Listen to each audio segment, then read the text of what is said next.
My new book, Peace Over Pain, is now available. You can buy it for $20 on Amazon, or you can download it for free inside my exclusive Facebook group. Simply go to peaceoverpain.com/join the group. And between the group and the book, you will learn how to eliminate chronic conditions. Welcome to Inner Peace with Dr. Reese, a program that can help you become liberated in the modern world. Now, here's your host, Dr. Kevin W. Reese. Are you courageously living your truth? Welcome to episode number 154. Today, I'm sitting down with Sheila V. She's a professional psychic medium, a coach, and the author of Brave, Courageously Live Your Truth. Before we begin, sit down and relax and take in this important and beautiful conversation. Let's begin. Sheila, welcome to the podcast. It's great to be here, Kevin. Thank you for having me. So how does somebody courageously live their truth? For me, courageously living my truth has been about honoring my spiritual gifts and walking my spiritual path. And in my book, Brave, and courageously live your truth is the top tagline of my book, Brave. And I don't even refer to the spiritual path in my book. I call it the courageous path. Because, Kevin, I think it takes some courage to courageously live your truth. Quite often in our life, especially when we're younger, we take on limiting beliefs. And when I say limiting beliefs, they're beliefs that may not be our own, and they may not honor our own unique journey. And these beliefs tend to look like, I must go to university, I must study science, I must do well at sport, I must get married, I must not leave this city, or I must move somewhere, right? So we have all these beliefs, and they're from family, they're from culture, they're from our social groups. And then as we become adults and we individuate, which is the spiritual path, is the path of individuation, that takes courage. So our whole dharma, our whole soul evolution in life is to courageously live our truth. And that involves walking a spiritual path. And for me, the spiritual path has been an awakening, generally with, we can go into this a little bit more, spirit guides, connecting to my higher self. The courageously live your truth looks different for different people. For me, it was honoring my path as a medium. It was letting go, and we could talk about this more. It's letting go of my old life. I was a finance director in the corporate world. I did an MBA. I was a chartered accountant. And I had to let that go because I knew it had served me, and it was not part of my identity anymore. And I had to look at reconstructing not a new identity, just figuring out who I was in the world. Like, what did I want to do? What did living on purpose mean? Yeah, because one of the things that I've wrapped my head around in my journey is, we all get about 80 years, right? Give or take. And like, what do you want to do while you're here? Because you're going to die. It's like, so what do you want to do? And how do you want to be useful? And so it sounds like you came to sort of a same conclusion where you kind of took a left turn instead of going on the same path straight, right? Yeah, well, look, I love what you said then, Kevin. Everyone dies, but not everyone lives. But everyone dies. And I was present that I wasn't living. And I was living a life that probably was someone else's life.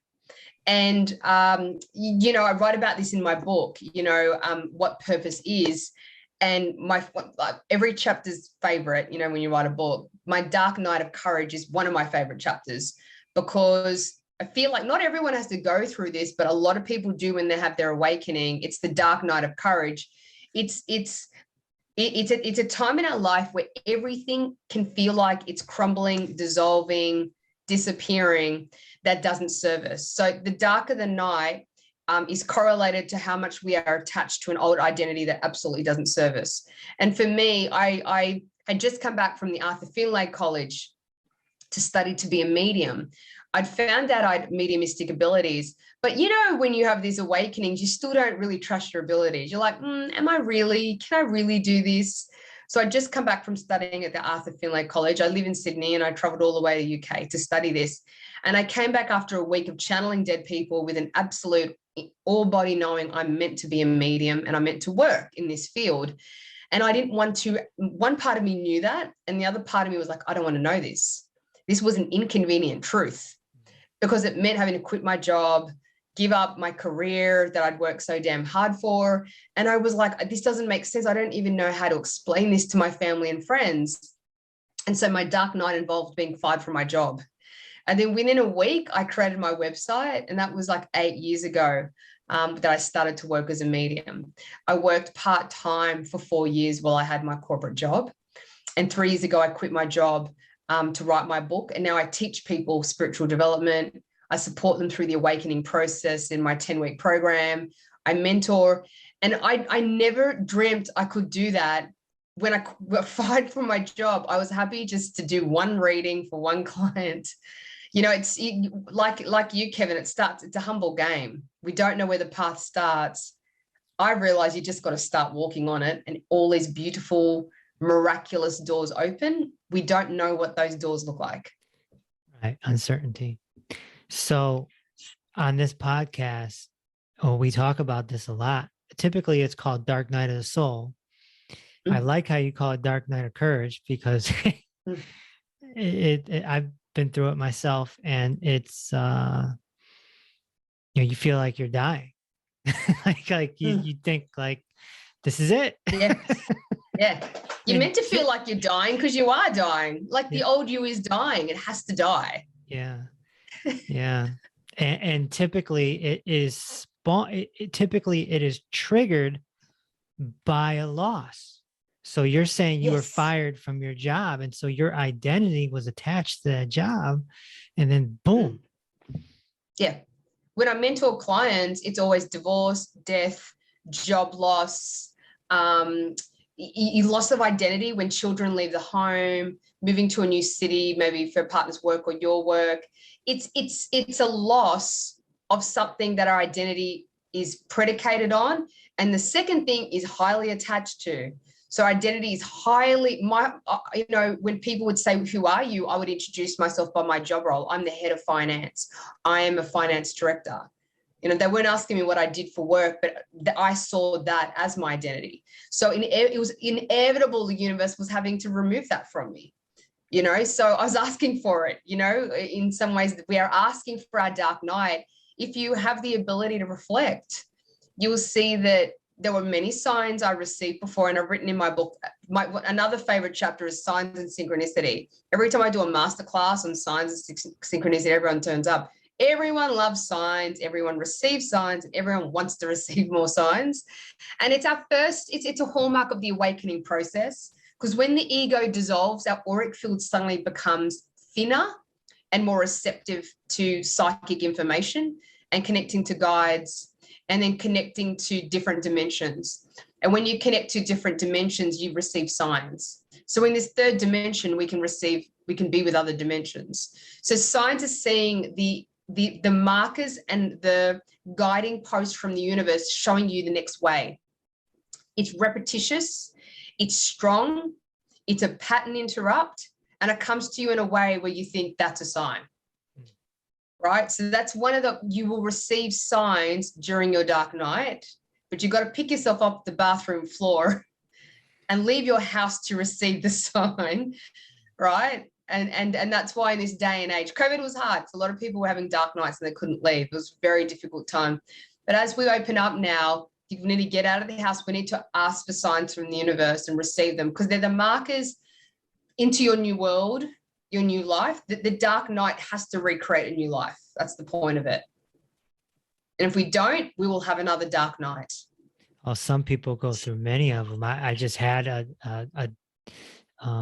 doctor on this show who just went through her third one in her 60s. Yes. So That's why I believe it's very good to work with a coach or a mentor or a spiritual teacher to create a very much a mirror of reflection of what change is needed. Because it's also very hard in the middle of your dark night to make the changes. I remember bargaining with the universe. People can understand this. You're like, okay, I'll do my spiritual work, but I'm going to then go back and get a corporate job. I'll leave this guy for a while, but we're going to get back in 3 months. We bargain and buy ourselves time. I know I did that.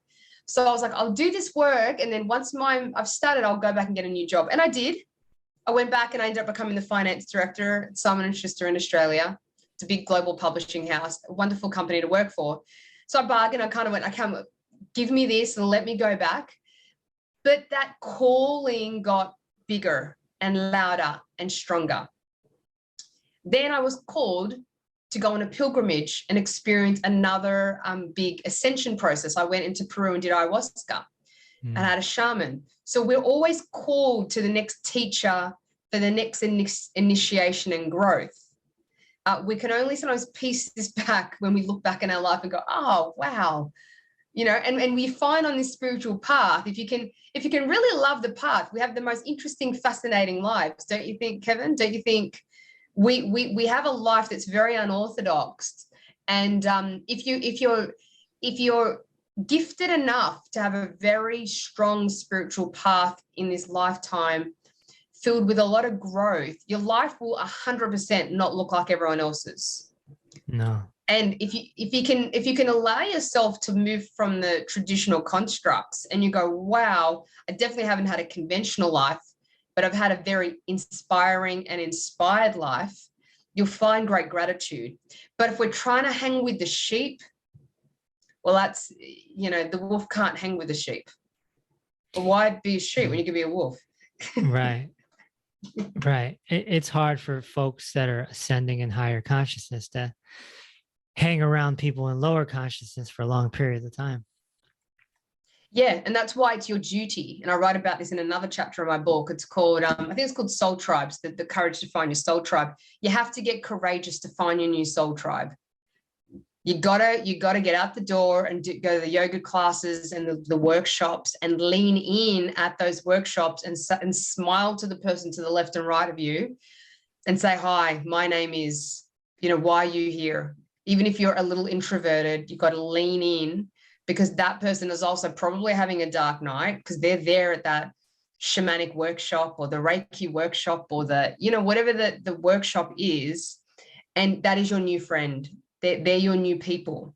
And there is definitely a transition part between the old circle of friends and the new. And that also feels like a death, because friends feel our time. They give us support, knowledge, information. And when you can't be around a group, there's a real missing in our lives. So it's a duty we have upon ourselves to have some activation energy, get out the door or get onto Zoom and find some new groups. And I run this amazing workshop, this course, and I love the first class consistently. Every time I run it, everyone's looking around at each other. They're all from all walks of life, different parts of the US and Canada and Australia. I run it in a time zone that works, and everyone's having their awakening, and they're like, oh, I'm so glad I found this group. They've all felt lost in their home and they've found this group. So I love being that for people. And I was that student in other teachers' classes where I was like, I don't know who I can talk to about spirit guides or mediumship, or about, I'm on this path and I'm really confused. The path is very confusing for a long time. So you need your teacher to hold the light as you walk. Yeah. So you got to lean in and find that. What do you think about that, Kevin? Like, does that resonate with you? Absolutely, it does. My mentor, ironically, is in Australia. There you go. And so, yeah, it's important to have someone holding the light. You're right. Yeah. And then you can hold the light for someone else, and it keeps going. It's inevitable. Yeah, it's inevitable. You'll eventually hold the light for others. I teach the teachers. So in my courses and workshops and things, I always find they're all starting, and I say, you're going to be teachers one day. And you're learning how to hold space, and you're just learning how to become sovereign on your path, and then they're going to be newly awakened underneath you. I mean, this ascension process isn't new. It's been going on since millennial. It's just accelerating since COVID's happened. There is a mass awakening that's happening. And because of the exponential factor, that one person awakens 5, 5, 5, and you just get, an acceleration of the awakening. I think COVID was one of the best things that happened for humanity, in the sense that we all had to stop, go into our lives and look at it. We all had to take a big, hard, uncomfortable, painful look at what wasn't working.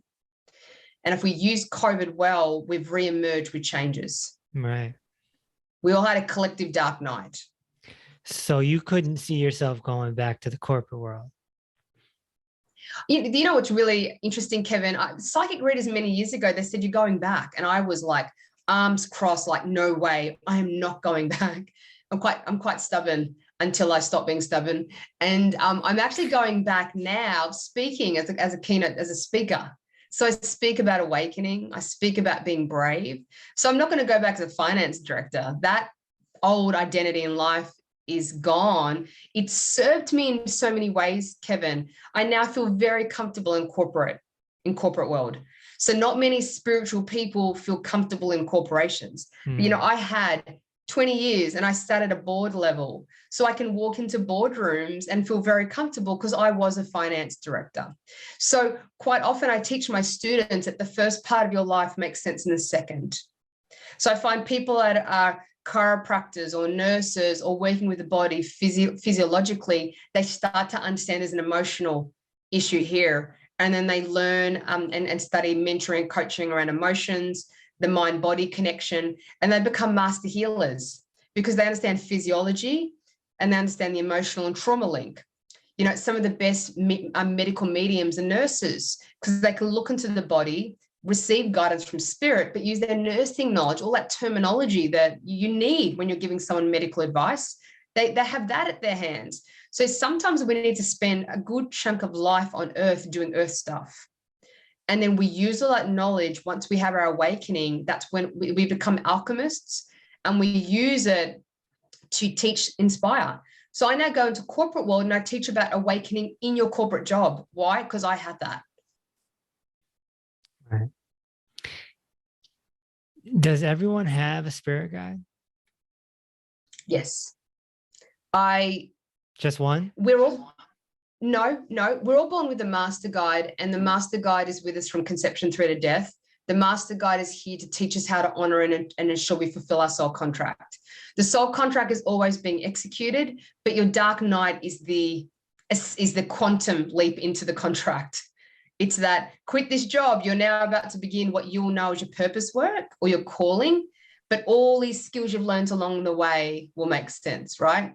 So the master guide is there as someone who's guiding you to ensure you learn your earthly lessons, you evolve, you heal through what you're meant to heal. We have ancestor guides that are around us. They are part of the mother's or father's side of the family, or mother, father, and they're here to help break intergenerational traumatic cycles. They're also here to amplify intergenerational gifts, abilities, special things we don't know. Then we have teaching guides. You know, you're a teacher, I'm a teacher, I work with guides to teach. I work with clients' guides. There's a protection and gatekeeper guide that stops us from trancing too deep and also protects us from harsher energies in the world. My first lesson in my course is all about guides. The first thing, one of the hallmarks of the awakening process is going from not knowing about guides to going, who are my guides? There's literally like an awareness of energy around us is one of the hallmarks. So we go from, you know, when we're drinking and boozing and smoking in our 20s and, you know, depending on what life we had, but that was me. There's no way I could have been sensitive to energies. I start purifying my life and suddenly I'm aware of energy. I'm like, there's something here. I don't know what it is. Then we start to come into the knowledge of the word spirit guide. Then we end up going, well, who is my guide? I want to start a relationship. So that's when we go to mediums and we ask the medium to be the medium between us and the guides. Then the next part of the process is I want to connect to the guide. That's when we do a workshop with a teacher and they teach. That's what I do now. I teach people to connect to their guides. Then we move up to channeling, where we have mastery of how we work with the guides. We know names. We have visions. We have a knowing. If you don't see or know, you might feel the guides around you in different ways. You start to channel from them. And then the ultimate is the higher self connection, where you are just connected to guides. There is no discerning of the different guides. There's just connection to oneness.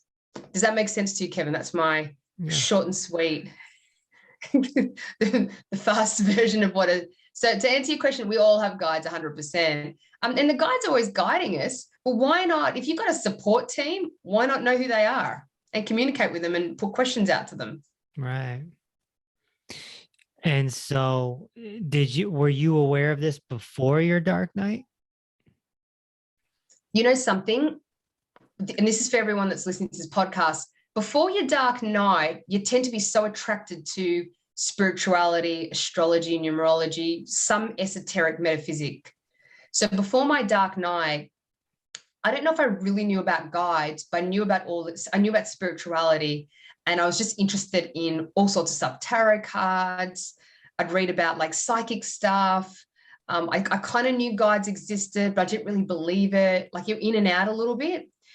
But as I got, before the dark night, I started to study spirituality, and I did study spirit guides. Yes, before the dark night, I was aware I had guides, but I was kind of ignoring them. Like, I was like, yeah, I'm not quitting my job. Like, you think you can negotiate with them. They're like, quit your job. Like, no. Like, that's the difference between the entry level, the initiation, awakening, and mastery or relationship building with the guide. So now they'll say, okay, you know, think about doing this. I'm like, okay, why? Where's this leading? It's a conversation. So Neil Donald Walsh wrote Conversations with God. It's a conversation with God. And spirit guides are an intermediary between us and higher self God, because they're the energies that we can connect to, because our frequency isn't high enough to sit in that space. So the guides they're coming down to match our frequency, so we can constantly climb up in our frequency. Does that make sense to you, Kevin? Yeah. So I've had quite a few people come on this podcast in the past, and they had near-death experiences, you know, and they have reported seeing angels or whatnot, or having some sort of guide be like, all right, you need to go back now, you know, things like this. It's not your time. Yeah, right. Yeah. It's interesting. We learn about spirituality in a synchronistic, and Deepak Chopra calls it synchro-destiny way. Okay, so you get atheists that have NDEs, and then they're like, oh my God, I'm a believer, right? And then they become the biggest teachers in the world. It's like Brian Weiss. He was a very scientifically based psychiatrist, and he regressed people, and he realized he was regressing them into a time that was like 100 years ago. It's like, what's this? And then when they were bringing through all this information, that's how he learned about past lives, right? So it's always great when scientists have these breakthroughs. I had this interesting synchronicity where I had 3 significant relationships in my 30s. I'm now 45. And a lot of mediums and psychics have trauma when they're younger. A lot of mediums experience early death of a child, death of a partner, early death of parents. I've noticed especially when I've studied around mediums, it's a statistically high incident of that. But I was spared this, and I was thinking, how do I learn about mediumship when I don't really have these personal experiences? And then in my 30s, I had four relationships, and this is an uncanny synchronicity. And I don't like to say the word uncanny because it's just synchronistic. And these 4 gentlemen each had a sister die. And what is the chance that 4 men that I date have a sister die? Not when I'm with them, they died before I met them. But obviously on the first or second date, you go, well, who's your family? Who are you? Right. And one guy, my sister died. The second guy, my sister died. The third guy, I was like, what? By the third guy, I was like, your sister died. And the fourth, I was like, don't. So I was being taught through these men about death, about overcoming death, about unexpected death, about we don't heal, we're still healing, we didn't know how to heal, to we've found gratitude, we've made sense of it. Right. So I got to learn about death in a very comfortable way. Thank you, universe. So we all learn, we all get our teachers and teachers. And so I always tell my students to look into their past and what is their past pointing them to studying? Because our wound, our trauma, that's where our gifts lie. Yeah, synchronicities are really a lot of fun if you open yourself up to them. And I actually think that I just had one right now, because I've never heard of the name Brian Weiss before. Until today. It came up on my Instagram, and then you just mentioned it. Oh, no way. You know, I never mention his name.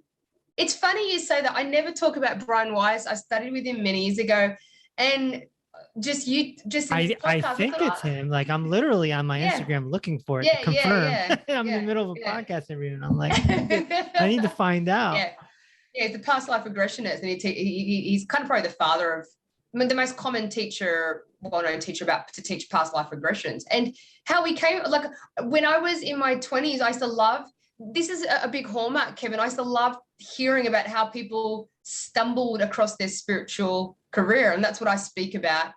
And that's what I've written about in my book, Brave, because it's this kind of weird stumbling, but it's nothing weird about it. It's divinely orchestrated by the universe. We just got to get out of the way and allow. We got to allow that to happen. Yeah. Allowing things to happen. Very hard for many, many people. Yeah, but you know, the more of us that do it, the easier it becomes for the mass. The more of us that do it, we become the way showers. We end up learning tools that we speak about in our community. You look at our mums, like, as a woman, it was very hard for our mothers or grandmothers to work, but a couple of them did. And then the next generation were like, well, I know my grandmother worked, I'm going to work. So it doubled. And then the next generation, it quadrupled. So it's like that with the women's empowerment movement. It's like that with spirituality. There's like a spiritual empowerment movement that's happening. The more of us that wake and lean in, it is easier for the generation below us, or the age below us. How about numbers? When you see like 1111 all the time, 222. Yeah. So absolutely, each number has like an energy and a resonance. So 111 is to watch for your thoughts. Your thoughts are creating a reality, and you're being guided right now. There's an acceleration. 222 and 333 are the numbers around, and 444, the angelic numbers, like you are being supported. 444 is the angelic realm. There's a lot of support. Trust, if you're going through something difficult, trust it's going to work out. 555 is the number of transformation. You might see a lot of that during your dark night, 555s. It's like, yes, you are in the middle of it. We see you are in the middle of this, and it's going to be okay. 666 is the number of, there's a little bit of a focus in your life of materiality. Bring yourself back to your spiritual pursuits. 777 is a number of your mastering your spiritual knowledge and wisdom. We honor you. You're integrating your spiritual wisdom. 888 is the abundance number. It's on the way. Stop worrying about money. 909 is the end of a cycle. Well done. You've graduated to the next level. And then we get back to the 111s. So a lot of the most common people see are 111s and 222s, but I like teaching in my course about there's a whole lot of numbers. So start, and when I teach it, they start seeing all these other numbers as well. Do the spirit guides or the universe in general supply us with financial abundance as long as we're doing the 100%, right things? 100%. Money is energy. Money is energy, and it's our own free will. So what people forget is they do a little bit of spiritual bypassing and a little bit of spiritual abdicating, going, either you renounce money. I did Buddhism for a couple of years. I was a Krishna devotee for a couple of years. I wore the orange robes and chanted Krishna. I was like, I don't need money. I'm a finance person, but I don't need it. I realize I do. So, we go through all incarnations, and we, have different, metamorphoses within this lifetime. And, I'm not going to give a rule about money. Just the base rule is it's energy. And if you want it, it's there. And if you want to have a life without it and live a different life, that's for you as well. Just know you're in the driver's seat. So when we have a lack, we've got to look within ourselves how we created the lack. When we're in abundance, we've got to look at how we created the abundance. We are co-creators. So how do we get to that abundance? So there's several ways. The first is visioning. So we don't get to abundance for the sake of abundance. We always create a vision for our life. And then so firstly, it's the visioning, the feeling, seeing, knowing that the vision of what we want is created. It's the boat, it's the house, it's the holiday trip. It's whatever you want that to be. It could be just a new bike. Then we've got to create a vibration that matches that vision. So we've got to feel and act and know as if we have it. And that's where a lot of us fall down when we're manifesting. It's like, well, I don't have the bike. I don't have the new car. I'm still driving this car that breaks down. So instead of focusing on that, the gap, I work with a lot of play energy. I work with a lot of lightness, creating space, laughter, having strong soul tribe, anything that lifts your vibration up. Then we have processes I teach about connecting into the vision, but we're a vibrational match to whatever is in our environment. Your vibration drops and you're not a match to the abundance, you'll find it hard to bring it in. So you need a whole lot of processes to lift your vibration so that you can attract it. Mm. This is like loving partners as well. Act like you found the soulmate. Act like you have. Walk in the door looking fantastic, feeling funny, feeling interesting. Be interesting and interested. Live your life as if you have them. Then they walk in. Yeah, it's interesting though. The whole manifesting and abundance theme doesn't go with something like, say, Buddhism, where it's kind of,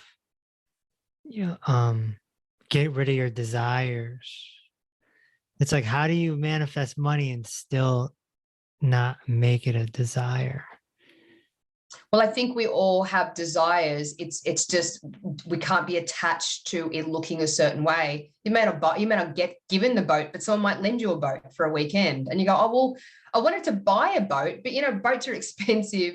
They're actually a lot of work, and you don't use them that often. You don't use them twice a year. So you move next door to a guy who has a boat, and he's like, come out on my boat twice a year. Your manifestation has happened, just not as you thought."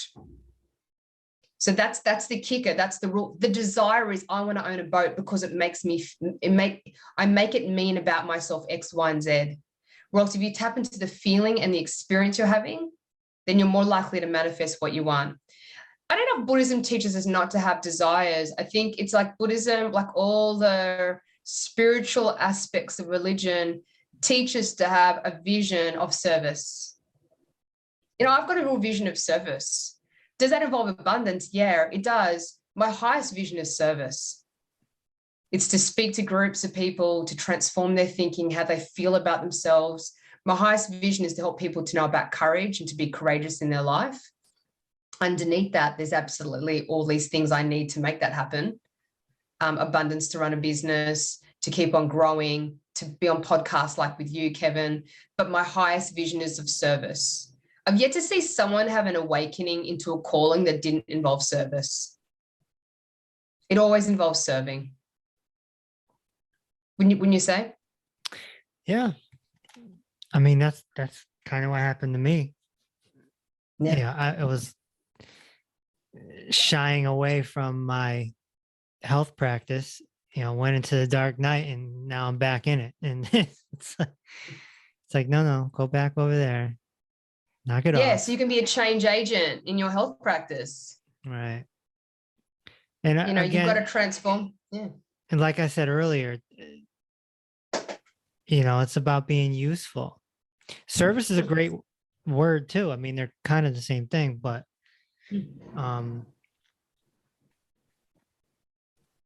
again, we're gonna die. So it's like, it's kind of like if you told someone you only had one day, like, all right, it's over tomorrow night, Yeah. Yeah. What do you want to do? Yeah. You got 24 hours. What are you going to do? What do you want to do? Yeah. And whatever it is in that time, it's probably what you want to do almost every day. Yeah. Well, I like that. I do like that question. It's a bit short-term thinking. To do great things, you've got to plan to build a castle, not something you'd build in a day, which would be a shack or something, a building structure you'd build quickly. This book took me 2 years to write. I'll write another book. even as I think about what I'm speaking, that takes me hours to really think about, days and weeks. And so everything great I've built in my life has been a long-term vision.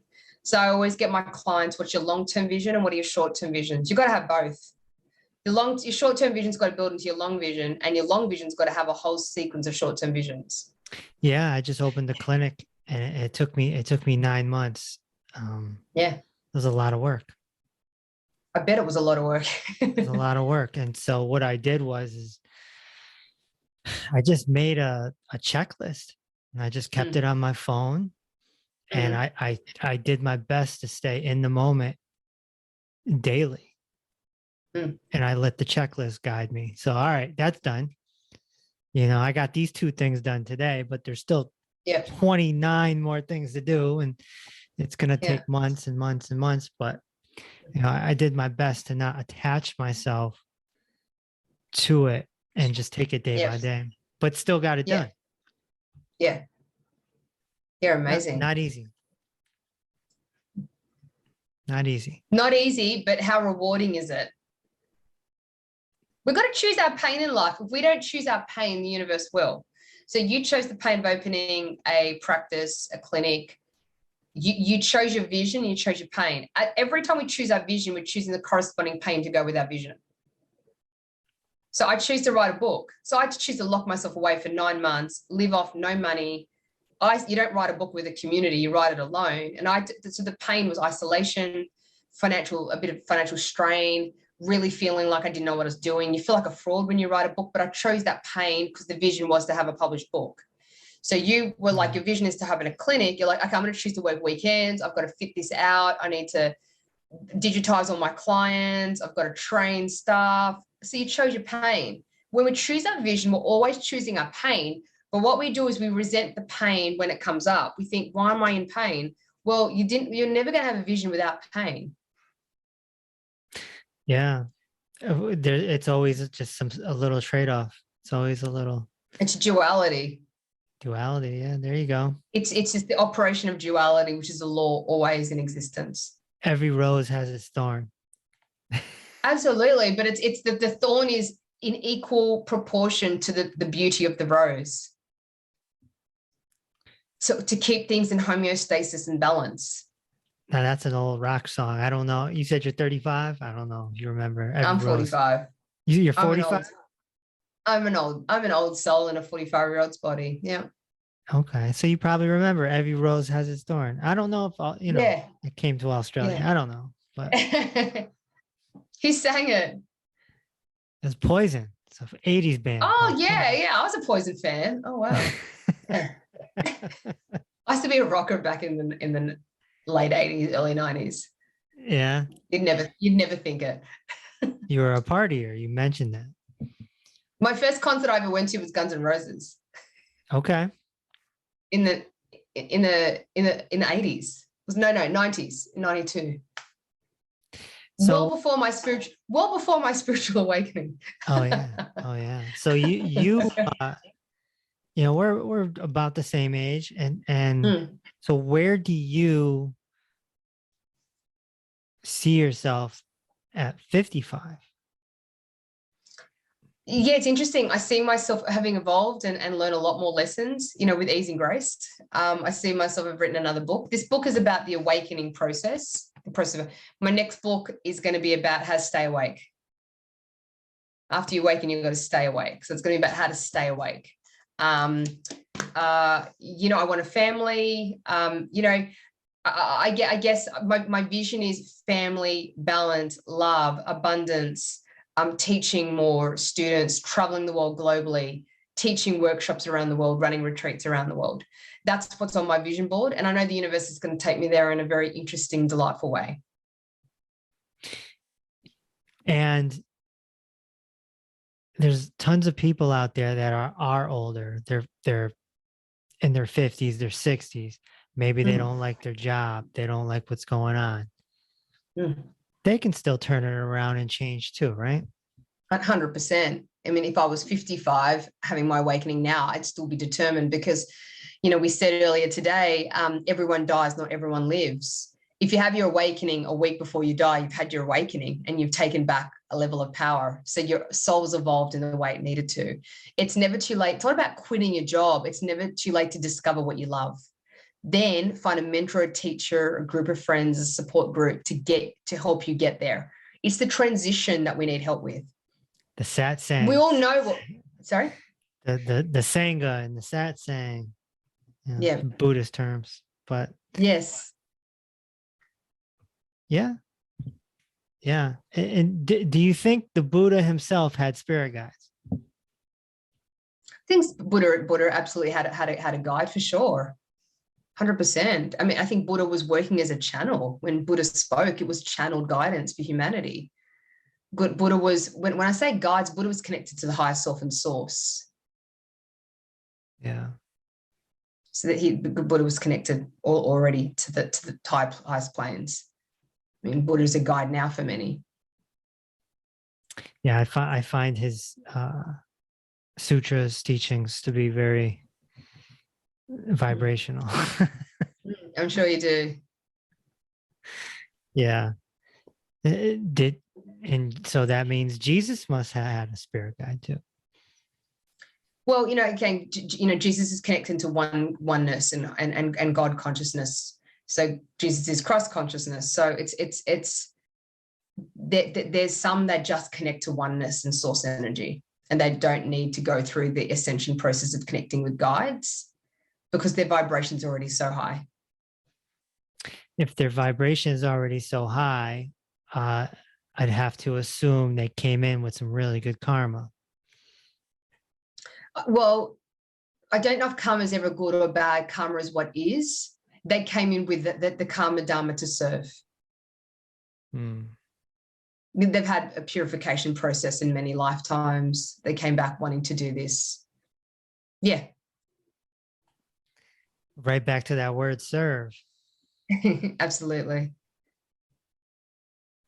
Just helping out. Yeah.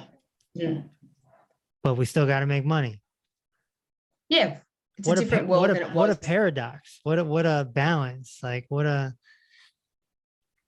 if you don't see money as evil, you see as energy, and what we do as energy works and healers is an energy exchange. Money is just a form of energy to come back to you.